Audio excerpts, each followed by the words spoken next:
Located in southwestern France, the cave of Massabielle in Lourdes may seem like a modest cavity in the rock, but for over 160 years, it has played an enormous role as one of the most enigmatic holy sites of Christianity.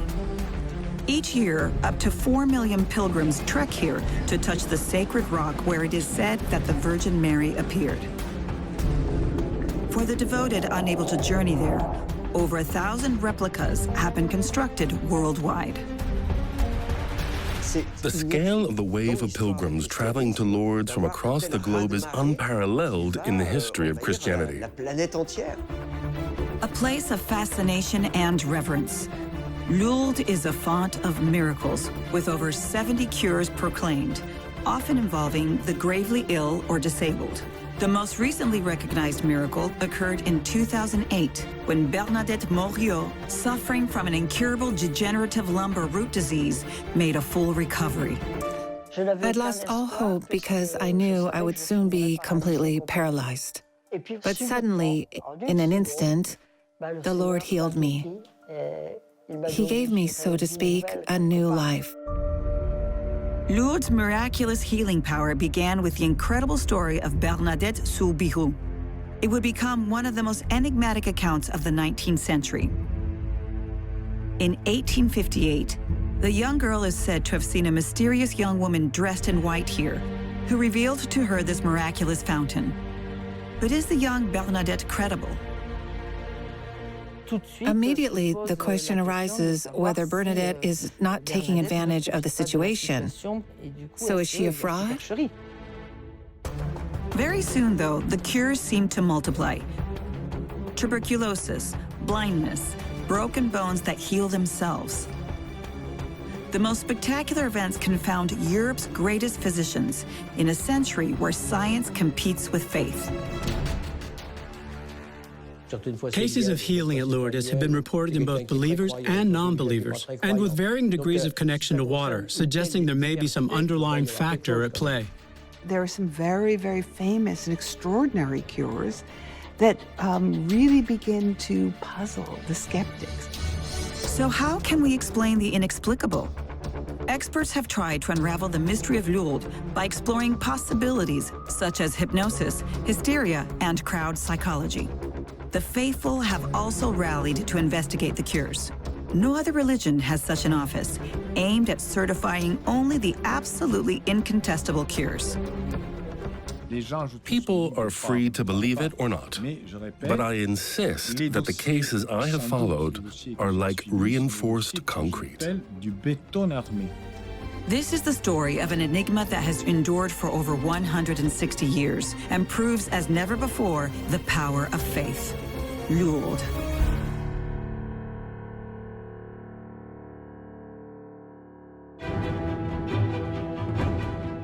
The sanctuary of Lourdes, located at the base of the Pyrenees, is recognized as one of the top Catholic sites in the world. With a vast area of 52 hectares, it boasts 3 basilicas constructed at different levels to accommodate the continuous influx of visitors. Arriving in Lourdes can be a striking experience with its grandeur, featuring a vast esplanade and a modern underground basilica that can accommodate thousands of people, resembling a spaceship and built in the mid-20th century. With up to 4 million visitors each year, the Sanctuary of Lourdes is the 3rd most visited holy site in Europe, following St. Peter's in Rome and Fatima in Portugal. Pilgrims from around the world gather here to participate in the Virgin Mary procession. The fascination is immense because of the crowds. Thousands, if not hundreds of thousands of people assembled. It's that idea, I think, of collective worship as much as individual cure that fascinates people. At the foot of the huge Rosary Basilica, a small cave known as Massabielle attracts pilgrims like a magnet. It is considered the most sacred place in the sanctuary and where it all started, as believers say the Virgin Mary appeared here in 1858. The reason why people visit the shrine is to see the cave where the Virgin Mary supposedly appeared and where the miraculous water sprang up. Despite its small size, the cave is the most sacred place in the sanctuary, and visitors often gather around it, trying to get as close as possible, sometimes even touching the walls. For more than 160 years, the rituals of Lourdes have remained unchanged, touching the rock and drinking the water from the cave, a miraculous spring believed to have been made to flow by the Virgin herself. While pilgrims seek to get closer to the divine, for the 400,000 sick who make the journey each year, it is the prospect of a miracle that brings hope. People feeling that they were going to find, if not cure, at least some form of healing, whether that be mental or physical. What brings people to Lourdes? It's the hope of that transformation. Bernadette Mouriot experienced a profound transformation within herself, which marked the latest recognized miracle at Lourdes. Despite enduring great suffering from a degenerative lumbar root disease for 42 years, for which medical treatments proved ineffective, this nun experienced a radical change. The disease I was suffering from had no cure other than pain management. Despite undergoing 2 surgeries, I did not experience any relief, and I was on the brink of paralysis. After suffering for years from a debilitating disease, Nun Bernadette had to rely on a medical corset, a urinary catheter, morphine, and a neurostimulator to manage her pain. However, in 2008, everything changed after a pilgrimage to Lourdes. Just 3 days after returning home, she experienced a miracle while praying in a chapel. A great heat shook me, followed by a feeling of relaxation that spread through my body. I continued to pray, unaware of what was happening. Later in my room, I heard an inner voice commanding me to take off my medical devices. Without questioning, I obeyed without hesitation. After getting rid of all of her medical devices, Nun Bernadette declared that she had regained the use of her left foot and the pain had disappeared. Following this, she was able to walk 5 kilometers with her sister-in-law, which she had been unable to do for over 40 years. Removing devices such as a cast can reveal a loss of muscle mass. When I removed my devices, I discovered that my leg was like a stick and my back had no more muscles. But surprisingly, I felt no pain. At that moment, I came to understand that Mary had interceded for me and that it was Jesus who had healed me.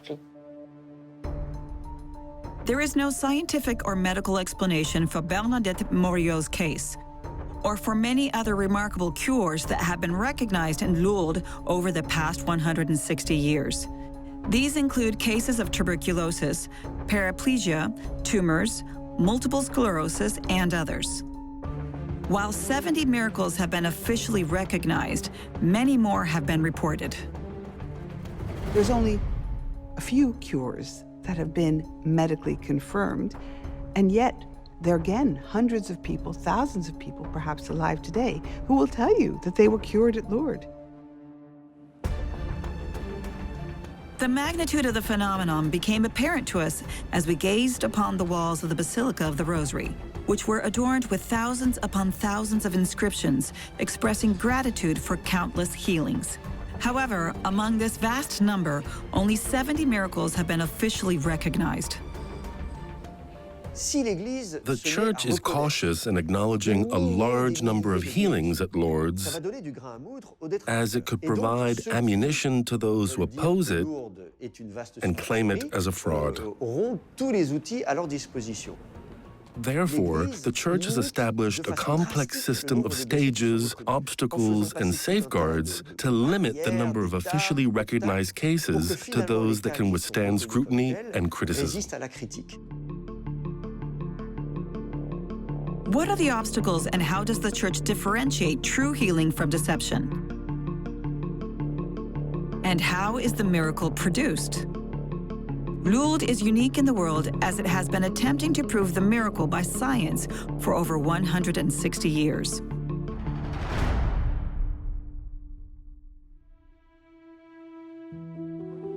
In other holy places, there are also healings, but only Lourdes has a medical office. Consisting only of independent doctors, it was set up to investigate miracles and reject any cures that might have a natural explanation. This represents a new approach, as impartial and scientific individuals who have no religious affiliation or receive payment from the Vatican will be requested to provide a medical and scientific report. Our approach in Lourdes, which differs from traditional religious practices, aims to validate the diagnosis of the pre-existing medical condition. To be sure, it was a serious illness, and then study the mechanics of the cure. Dr. de Francisis receives approximately 35 claims of healing annually, with the majority being promptly dismissed. However, 3 to 5 cases undergo a thorough investigation, which can take up to 10 years and require the expertise of numerous specialists from beyond Lourdes. Regarding the case of Sister Bernadette, around 300 medical professionals conducted a comprehensive assessment, which included rheumatological, orthopedic, and psychiatric evaluations. The resulting archive serves as a compelling record of the investigation. It was beyond my imagination that this archive would come to fruition and receive recognition. I deeply respected the humility of the doctors involved, including those who didn't share the same beliefs, and acknowledged the lack of plausible explanations. For a case to potentially attain official recognition as a miracle, it must satisfy the 7 criteria established by Cardinal Lambertini in the 17th century for the purpose of canonizing saints. For the illness to be considered, it must meet the criteria of being a serious, medically recognized organic condition, excluding mental illnesses, that has not responded to any effective treatment. Thus, the illness must be of a serious and medically recognized nature, be organic in origin, excluding mental illnesses, and have not responded to any effective treatment. Presently, with the advancement of medical knowledge, there exist numerous diseases that can be treated and cured, whereas they were previously untreatable. Therefore, cases accompanied by prolonged illnesses and treatments that raise doubts are dismissed. Regarding the purported cures, we have received thousands of cases with a significant portion of 35% attributed to cancer in both males and females. However, none of these cases have been subjected to research investigation. The medical organization requires transparency and collaboration, with the office's meetings being open to any doctors who wish to attend, irrespective of their religious or personal beliefs. Nearly 2,000 doctors have already visited this year, and for over a century, no one has been asked questions regarding their religious affiliation or baptism status. Similar to hospital and university settings, clinical cases are discussed based on the individual's diagnosed and medical condition, with the focus being purely on medicine. Throughout the extended process, we strive to eliminate any plausible explanations that could account for the cure one by one. Nevertheless, the medical consultation refrains from declaring a miracle, instead citing an unexplained healing based on present knowledge. As a doctor, and like my colleagues, we never discuss miracles simply because our textbooks and literature do not contain any references to them. Miracles are a religious interpretation of phenomena that cannot be explained by science or medicine, and thus fall outside the realm of scientific inquiry. Ultimately, it is the bishop of the diocese where the cured individual resides who decides whether to recognize the unexplained healing as a miracle. While Lourdes' medical practice has successfully reconciled faith and science, it has faced its own set of challenges and controversies throughout its history. To fully understand the mysteries of Lourdes, one must delve into its tumultuous origins. The success of Lourdes is unlikely and defies expectations. It was far from obvious, and the achievement we witness today could be considered the true miracle.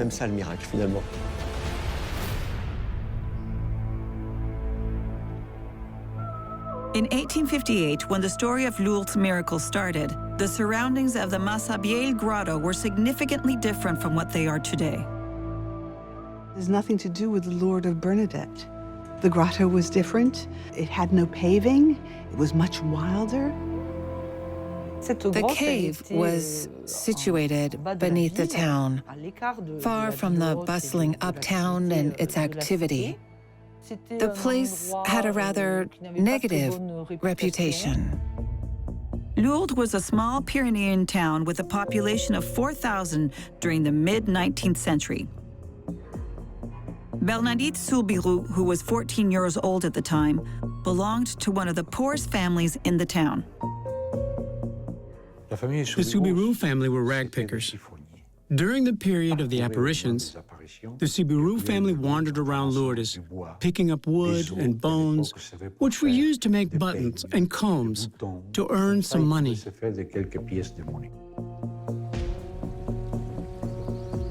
While searching for wood along the Gave on February 11, 1858, Bernadette Soubirous removes her shoes to cross the stream beside Lourdes. Suddenly, a peculiar sound freezes her in place in front of the Massabielle cave. She described the event as follows. As I was taking off my shoes, I heard what sounded like a gust of wind. I looked around, but the trees were not moving. When I lifted my head, I saw a young girl, wrapped in light, smiling at me from inside the hollow of the rock. Bernadette Soubirous is initially confused and unsure about the identity of the young girl and what is happening. In the first apparition, the young girl does not say anything significant and only makes the sign of the cross, which had little significance at the time. After returning home, Bernadette confides her secret only to her sister. However, her sister quickly spreads the word, and soon the rumor is circulating throughout the town. The news of a young girl claiming to have seen something in the cave quickly spreads through the small and quiet country town, generating a certain amount of excitement. Over the course of 5 months, not less than 18 apparitions occurred, which would forever change the fate of Lourdes.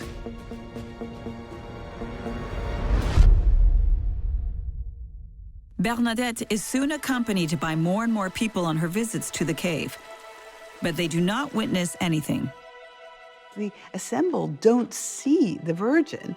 All they see is the evidence of Bernadette's body.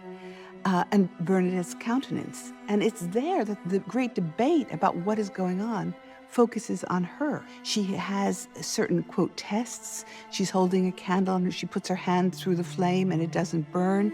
These are all seen as indications of the supernatural occurrence going on. The people are captivated by Bernadette's trances, as the Pyrenees region has a long tradition of miraculous stories passed down for generations. They believe in her because there's a tradition of appearances of the Virgin. There is in the region at least 40 shrines to the Virgin.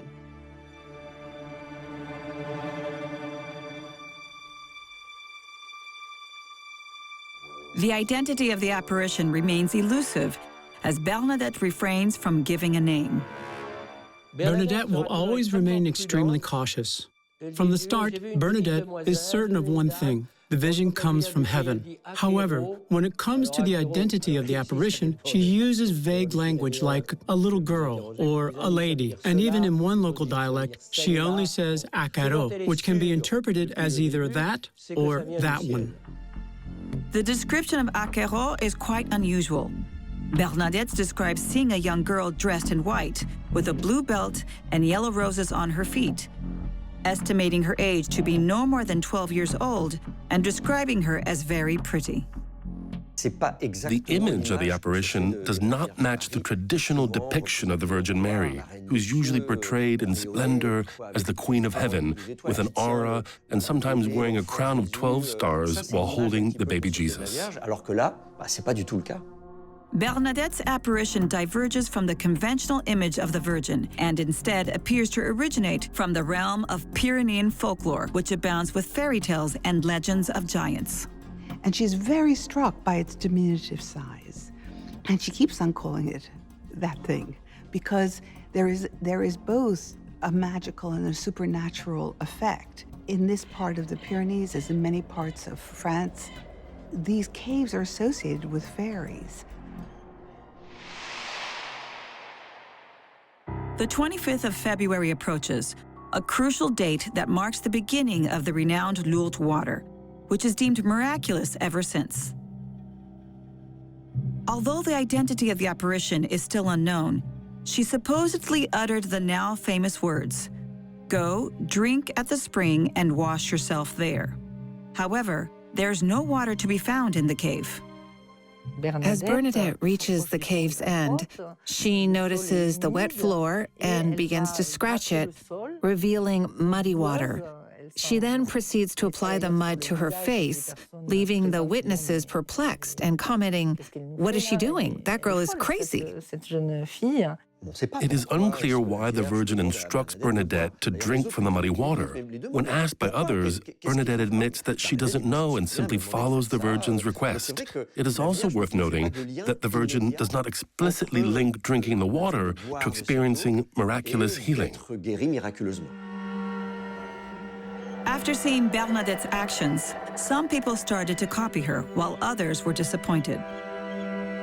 On the evening of March 1st, 1858, a girl named Catherine Latapie from a nearby village who had been paralyzed in her hand for 2 years came to the cave. Upon hearing about the miraculous water spring, Catherine Latapie decided to visit the cave in hopes of possible cure for her paralyzed hand. As she dipped her hand in the water, her fingers were healed, which she credited to the Virgin. This became the first authenticated miracle of Lourdes and is still recognized today. Rumors of healing spread rapidly, and while some cases are clearly fraudulent, others astonish the attending doctors. The number of people flocking to the grotto grows larger by the day. On March 3rd, Bernadette is accompanied by 3,500 people, and the following day, the crowd swells to 7,000, nearly double the population of Lourdes at the time. The novelty in Lourdes is the extensive media coverage and press attention surrounding the event. Photographers were present, marking the beginning of modern times. This, along with the widespread media coverage and press attention, contributed to the growing interest in the Lourdes event. As the controversy surrounding the Lourdes affair gains media attention, it takes on an international dimension. Despite the mayor's attempts to prevent access to the grotto by ordering the police, the growing crowd of curious onlookers remains undeterred and continues to arrive. The authorities are afraid of disorder. The idea that this would bring a religious effervescence that would be dangerous to control. And they have reason to. There are all kinds of other people who arrive after Bernadette and say they too have seen the Virgin. There are all these children who say they too see the Virgin in the trees, here, there, everywhere. The prevalence of false visionaries has created confusion and uncertainty about whom to trust, and even the clergy has refrained from commenting on the matter. However, a significant event will ultimately bring about a dramatic shift in the situation. While miracles and the supernatural have been prevalent throughout the history of Christianity, the clergy's initial reaction to the events at Lourdes was one of skepticism and even hostility. In fact, at the onset of the apparitions, Father Béramal went so far as to prohibit the priests of Lourdes from visiting the grotto. The initial query that arises is whether the reported apparitions are mere hallucinations or if the manifestation of the Virgin Mary is in fact authentic. The clergy is always meant to be cautious because they're always afraid that there will be false apparitions and that these are a sign of the devil. Following the French Revolution, the country has witnessed a growing secularization trend, with faith gradually losing ground to science. In the modern era of reason, science, and media dominance, the Church is especially cautious to avoid any acceptance that may lead to criticism. Consequently, the default stance is one of skepticism, with the assumption that reported events are likely a hoax until proven otherwise. The 13th apparition occurred on March 2nd, 1858. We still don't know the name of the mysterious little girl, but she would have given Bernadette a mission: After proposing to construct a chapel and arrive there in a procession, Bernadette approached Father Peyramal, the priest of Lourdes, with her idea. However, he was left even more bewildered and promptly dismissed her after hearing her out. The crucial piece of information that the priest lacks is the identity of the speaking young lady, leaving him to wonder, who is this girl speaking to me? Although many believe that the young lady is the Virgin, she remains silent and refuses to provide her name, insisting that it is unnecessary. Everything would change on March 25th. Bernadette comes running back from the cave, laden with a key piece of information. The apparition would finally reveal her identity. As they walked, the young lady repeated her message, telling Bernadette to convey to the priest that I am the Immaculate Conception. However, upon hearing this, the priest reacted skeptically, as he believed that such a title was not appropriate for a mere girl. Bernadette remained silent, prompting the priest to dismiss her, saying that he would see her another day. But as the reality of the situation dawned on him, the priest fell to his knees and began to weep, now understanding the significance of the young lady's message. The phrase, the Immaculate Conception, was not just an ordinary expression, but the same one used by Pope Pius IX only 4 years prior during the promulgation of the dogma that declared Mary to be the only woman in existence preserved from all sin. This dogma, which had caused a great deal of controversy within the Catholic Church, was essential in nature. The Lourdes apparitions occurring within this context served to strengthen a papacy that was undergoing a crisis. The apparition of the Virgin, who confirms she is the Immaculate Conception, is not only a remarkable event, but also a gift. It silences all debates and leaves no room for doubt. After all, how could anyone argue when the Virgin herself affirms it? This confirmation serves to unite everyone in agreement. The significance of the Virgin's confirmation of herself as the Immaculate Conception is immense, elevating Lourdes to a prominent position for the papacy, making it a distinctive shrine in the world. The Vatican has provided unconditional support for Lourdes for more than 160 years, which has contributed significantly to its worldwide recognition. As evidence of it, almost every pope has visited Lourdes. The Church's stance will be radically changed as it takes control. Previously, priests were not allowed to come, but now the situation is viewed as a golden opportunity to promote popular piety, something the Church desperately needs in today's times. But such an important shrine for the Vatican must have impeccable credibility. To achieve this, the clergy will invest heavily. Since the 19th century, the Church has carried out a series of investigations to prove to the world the events of Lourdes. Starting in July 1858, the Bishop of Tarbes set up a commission of inquiry to judge the veracity of the apparition that took place in the Grotto of Lourdes and to ascertain what happened there. That the Church is fighting against the view that they are fabricating evidence or that they are not concerned with the truth, that science somehow or professional history somehow has the dominion over the truth. And that's exactly what they want to disprove. At the heart of the investigation is the enigmatic personality of Bernadette. It is one of the keys to Lourdes' success. If she lied, everything would be questioned. But can we believe her? Could she have been hallucinating? Or even worse, would the whole Lourdes story just be a hoax?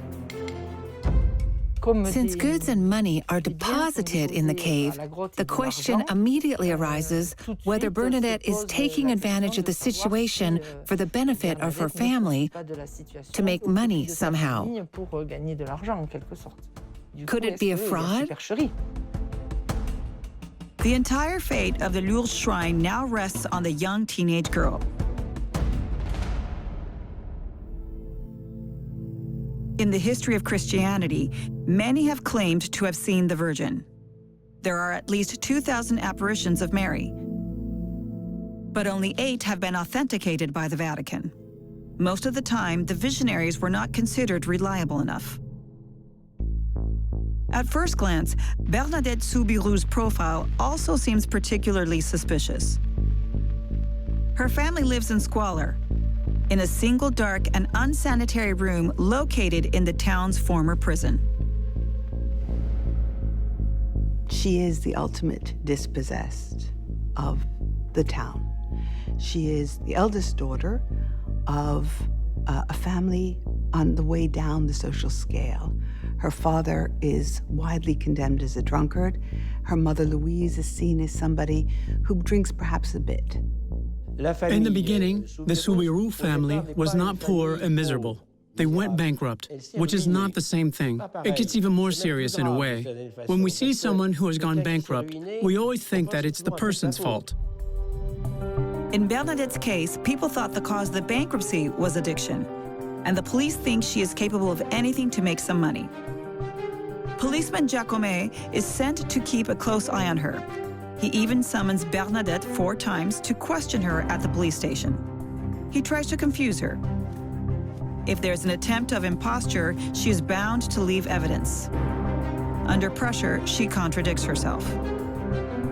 From these interrogations, the commissioner left hundreds of police reports, essential documents to evaluate Bernadette's credibility. But during the investigations carried out by the church, access to these records was impossible.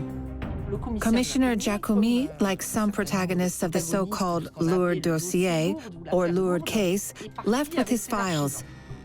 He took away his reports and bulletins. At the end of 1858, Commissioner Giacomet left town, but he was forever baffled by the Lourdes affair. It should be noted that the commissioner was much criticized by those who were, shall we say, in favor of the apparitions. He, in a way, mistreated Bernadette a little bit during the interrogations. One might say that he did his job as a policeman conducting an investigation.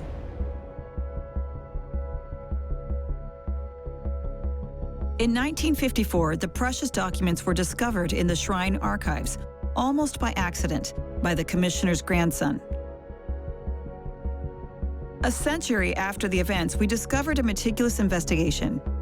In his notebook, Giacomet recorded all of Bernadette's actions and gestures, and also the precise count of visitors. The records of the interrogations reveal mostly the young girl's words. Despite the pressure, she never runs away from her original version of the facts. Giacomet even accuses her of lying. And Bernadette told him, "No, that's not what I told you." Her testimony remains consistent. This consistency can be seen as evidence that supports the credibility of what Bernadette experienced. Besides her consistency, another decisive argument will further consolidate the credibility of Bernadette, and therefore of all the miracles of Lourdes: the altruism of the young woman. Many people, including priests, tried to bribe her with coin or something. She always refused any money, saying, "Money burns me." She's uncomfortable with people asking her to bless them. She keeps on directing people back to the grotto and to the place of penitence and prayer. And all of these are indications, again, of the real thing. She's not trying to profit from her experience. Despite the miraculous cures attributed to Lourdes, Bernadette's fragile health meant she was unable to benefit from them. Sadly, she continued to suffer from tuberculosis until her premature death at the age of 35. The cure mania was not introduced by her. It was the people who quickly began to claim, "I have been cured." As the rumors spread, more and more people will arrive seeking a miracle or a cure. Bernadette becomes increasingly embarrassed by this phenomenon and keeps quiet. While the apparition did not explicitly mention miracles, it was through the remarkable healings that occurred at Lourdes that the site became a renowned destination and drew an increasing number of pilgrims. That's what's so interesting about Lourdes. At the beginning, there's no inevitability that it will become the ultimate shrine for the miraculous, which is how it is now viewed in international Catholicism. From 1862 on, the Bishop of Tarbes oversaw the development of the shrine, beginning with the construction of an immense basilica into the rock formation overlooking the Massabielle cave. With the rapid growth of the Lourdes phenomenon, both on a national and international scale, a thriving enterprise emerged, leading to the establishment of a shrine and the organization of pilgrimages. In order to accommodate hundreds of thousands of visitors, the river's path was altered to create a vast esplanade. Following the advent of organized pilgrimages and the introduction of train services to Lourdes in 1866, the number of visitors began to soar, eventually surpassing 1 million by 1900. From the outset, Lourdes was designed to cater to the needs of the sick, with spacious access routes leading to the basilicas, 2 hospitals, and numerous volunteers who assisted the infirm to the grotto. It becomes a place where the ex-votos are put, so that you have the crutches and all the instruments that have to do with being crippled. In contrast to other sites, the sick and infirm are the central figures at Lourdes and are honored and given priority above all others. It's a place where differences are embraced and celebrated. Women played a pivotal role in nurturing this distinctive culture of caring for the most vulnerable. They were nuns who tended to the sick and organized pilgrimages. Without them, Lourdes as we know it is unimaginable. The women responsible for organizing the national pilgrimages tend to be very upper class and aristocratic women. They have power and they have connections, and it's often they who give the money for the poorer people who come on the trains. Every year, 400,000 sick people come to Lourdes with the hope of experiencing a miracle. They all come to reenact the same gestures that the Virgin Mary asked of Bernadette: drink at the fountain and wash yourself there. The fountain has been at the heart of the first miracles at Lourdes since March 1858. The sick come to drink the water, rub their faces or even their bodies with this water, and miraculous healings occur. So one must try to understand what is happening. Is it the result of the water's intrinsic properties, or is there something else at play? Very quickly, the water in the cave aroused fascination and devotion. But what is so special about it? Is it the same water that heals in Lourdes? The most secret and mysterious place in the sanctuary is the famous pools, which are built to completely immerse the sick in the water of the grotto. It is the most remarkable experience in Lourdes for pilgrims, but it is also a challenge due to the shock of the cold water, which is only 13 degrees. Taking off all your clothes and submerging yourself in this freezing water, and it's glacial, because it comes in the mountains, is a terrifying experience. This practice of immersion is very old. As early as the time of the Bible, water was used for ablutions and rites of purification. It is believed that one should change internally before changing externally. Even before the pools were built, the first miracles of Lourdes are said to have occurred through the immersion of the sick parts of the body. Just 4 days after the revelation of the fountain, Catherine Latapie regained the use of a paralyzed hand in this way. The next day, a Lourdes worker, Louis Bourriette, was said to have recovered his sight. Regardless of the veracity of these miracles, how can we explain the fact that the sick immediately flocked to the fountain, even though Bernadette never spoke of a cure? The connection between water and healing is almost immediate. This is due to the fact that water is a symbol of life, and therefore of healing in almost all religions. That is why in the collective imagination and popular belief of the time, it was obvious that if there was water, miraculous water, because it was indicated by an apparition of the Virgin, there would necessarily be healing. Full of superstition and magic, the miraculous fountains were then very popular in the French countryside, with more than 2,000 of them, each supposedly curing a specific pathology. However, the Lourdes fountain is distinct from the others from the outset. Usually, these fountains are linked to specific legends and diseases, but that is not the case with the Lourdes fountain. It is believed to heal all kinds of diseases and people of all ages and conditions, without any specific association. Eye disease, bone disease, lung disease. The first cures are very diverse, but they have one thing in common: the water of Lourdes as the essential ingredient of the miracle. That won't last. In 1875, the announcement of an almost unbelievable cure changed everything. This is the story of Pierre de Roudeur, a farm worker living in Jabeke, Belgium, more than 1,000 kilometers from the Pyrenees. A tree falls on his leg, it breaks it, and there's a gap between the bone of 3 centimeters. And they actually they have evidence that a doctor takes out a bit of this bone. Everyone talks about how disgusting the wound is. It's pustulent, it smells.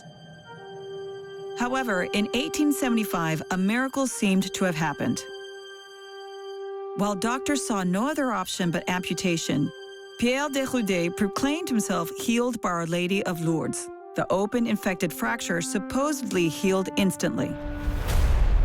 He throws away his crutches and he walks, and what's amazing is both legs are even the same length. And this is considered completely remarkable. And it has a flavor of something so extraordinary that it's almost medieval. In the medieval tales, there are hands that are cut off and then that regrow. Pierre de Roudet's case is so impressive that it causes quite a stir in the newspapers. Some accuse him of having been cured even before the supposed miracle, despite many witnesses claiming otherwise. Roudet's case will be a landmark, and his bones were even exhumed after his death as supposed proof of the miracle. But there is something even more incredible. The Belgian is officially recognized as the miracle of Lourdes, although he never went there. He prayed to the Virgin of Ostaker, Belgium, in one of the many replicas of the cave. Then we might wonder, does God really need this place in Lourdes, this spring, this water to heal? After all, God is all-powerful, so he can heal from thousands of miles away without the need for direct contact. That's something that the Church reinforces because it's this idea, it's the Virgin of Lourdes who is interceding with her Son. It's not the place. It doesn't need to be there. Unlike the earlier healings, the more recent cases have no direct association with water. It is through prayers to Our Lady of Lourdes that the miracle now appears to occur. You have to remember Bernadette's line, who never accepted the idea of miraculous water, and who says, without faith and prayer, it's no use. It is God who heals, not the water. This act of drinking water together allows people to say that there is something greater that unites us beyond our differences and affinities. With Lourdes, the clergy purges the faith of old superstitions. Here it is God himself who would be healing the sick through Mary. But could there be other more rational explanations for the miracle of Lourdes? At the end of the 19th century, the creation of the Medical Bureau provided the best specialists with an exceptional opportunity to study the miracle up close. Doctors consider going to Lourdes to examine miracles as a holy grail of sorts because it allows for scientific investigation and progress. But for the Church, having the doctors examining the cases is a double-edged sword. But by using science, they also have to share authority about the miracles, and this is potentially problematic. When the Lourdes Medical Bureau was established in 1883, Lourdes was already world famous, and controversy was growing among scientists regarding the miracles. The 19th century was the century of modernity and the rise of science, leading to the confrontation of faith and reason. Therefore, a movement of intellectuals and scientists emerged who opposed the very idea of miracles. To answer the skeptics, the Lourdes Medical Bureau opens its doors to all doctors who want to come, including atheists who visit the shrine to try to unravel the mystery. The doctors think they have a golden opportunity to demonstrate a new phenomenon or mechanism that can heal the human body. They are considering the possibility of applying it to other patients and developing a new medical treatment or drug that may cure diseases currently considered incurable. They want just to despise it, but at the same time they recognize that there's something going on there that they must investigate. Perhaps We need to think about healing in a more holistic way. The healings fascinate even the most skeptical because they resist rational explanations. Most survivors describe a total experience that overwhelms them. They talk of a feeling of bodily and mental transformation that disrupts their whole system. Sometimes it's like an exorcism. Sometimes it feels almost like giving birth to a child. It's as if the illness is expelled. And again, the feeling of exorcism is important there. Or giving birth to a new person. These enigmatic phenomena will capture the attention of one of the most renowned doctors of the 19th century. Professor Charcot, the preeminent authority on nervous diseases, is interested in investigating the purported miracles that have been associated with Christianity for centuries. He aims to demonstrate that these phenomena have nothing to do with the supernatural. What he's suggesting, and he actually says it, he doesn't just suggest, is that the saints of past ages are nothing more than hysterics that can now be treated by France's premier physician. Hysteria was a prominent area of study in medical research at the time. Originally thought to be a condition that primarily afflicted women and was associated with the devil, Charcot believed that it was a neurocerebral disease that could explain certain seizures and cases of possession or witchcraft.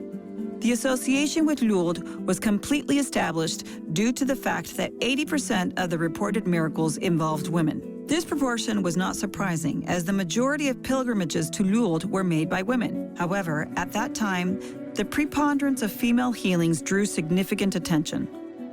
This closer association between illness, healing, and femininity raises the question, which was already being asked at the time, of whether the phenomena of miraculous healing might be a manifestation of individual or collective hysteria.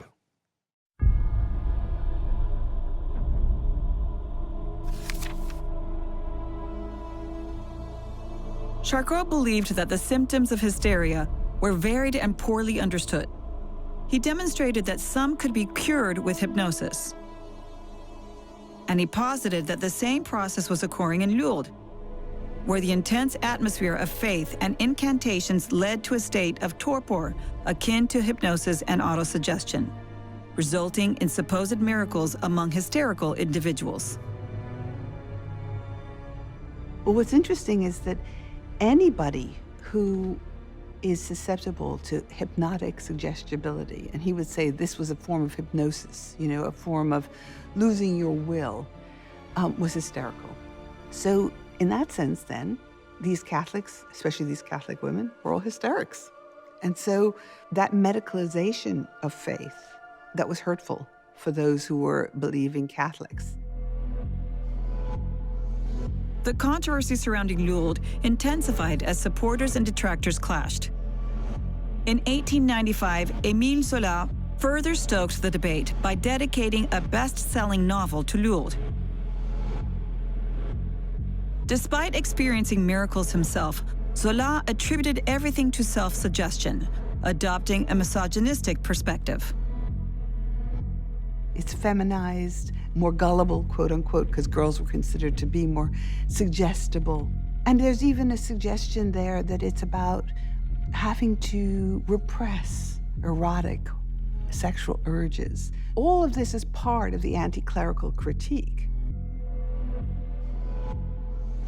The Lourdes Medical Bureau quickly publicly denounces Zola's methods. To support his thesis, the novelist changes the story of certain miracles, such as that of Marie Le Marchand, who was cured of lupus that was devouring her face and is recognized as one of the 70 official miracles. Zola is criticized for not being very honest because instead of acknowledging the cures and stopping there, he claims that it was not a real cure, it was not a complete and lasting cure. At the end of the day, these people got sick again and died afterwards, which is not true. The miracles of Lourdes have challenged science for more than 160 years. The term hysteria, previously used by medicine, is now recognized as sexist and the symptoms described are known to correspond to a range of disorders, including neurosis and epilepsy. However, the debate around the power of prayer remains relevant today, as the stories of miracles at Lourdes continue to describe profound spiritual experiences. They feel they're in communication with something bigger than themselves that enables them to achieve this sense of rebirth. For me, it's a resurrection. I feel a force that is beyond me. I am aging, and at the same time, I don't feel it. Well, of course, there is a tiredness just like everybody else. But let's say I have received some kind of power.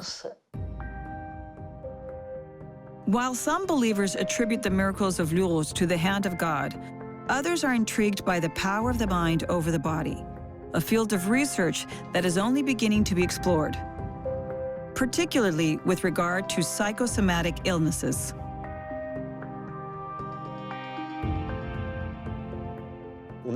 We have articulated the relationship between the soul and the body in such a way that we can say we are capable of making ourselves ill. Therefore, if there are chemical and biological processes in the body that can cause illness, perhaps we are also capable of self-healing. What if the miracles of Lourdes were a manifestation of the power of faith? Neuroscience is beginning to shed light on the biological links between the body and mind, particularly through the study of mechanisms like the placebo effect and the regenerative effects of meditation on gray matter. In each case, the research shows the remarkable abilities of the body to self-heal and underscores the essential role of the mind in the prospects for recovery. As we continue to study the brain and utilize medical imaging tools to understand the mechanisms underlying practices like meditation and prayer, it must be acknowledged that we remain limited in our understanding. Despite the significant advancements, the brain remains a largely enigmatic subject in the realm of science, with much yet to be discovered. Still, in the 21st century, the miracles of Lourdes continue to challenge science. While in a medical setting, we may not refer to them as miracles, unexplained recoveries remain a subject of fascination in light of current knowledge. I do not know the mechanism behind it, and I would describe it as unexplainable. The novelty of Lourdes lies in the humility to admit, I cannot explain it, I can't explain it. While these healings may be seen as a manifestation of Christian faith, they are often also a symbol of hope, serving as an inspiration and encouragement to reflect there is no such thing as a definitively incurable disease. By uniquely blending science and faith, the miracles of Lourdes continue to challenge us and raise questions about the profound mysteries of the human being.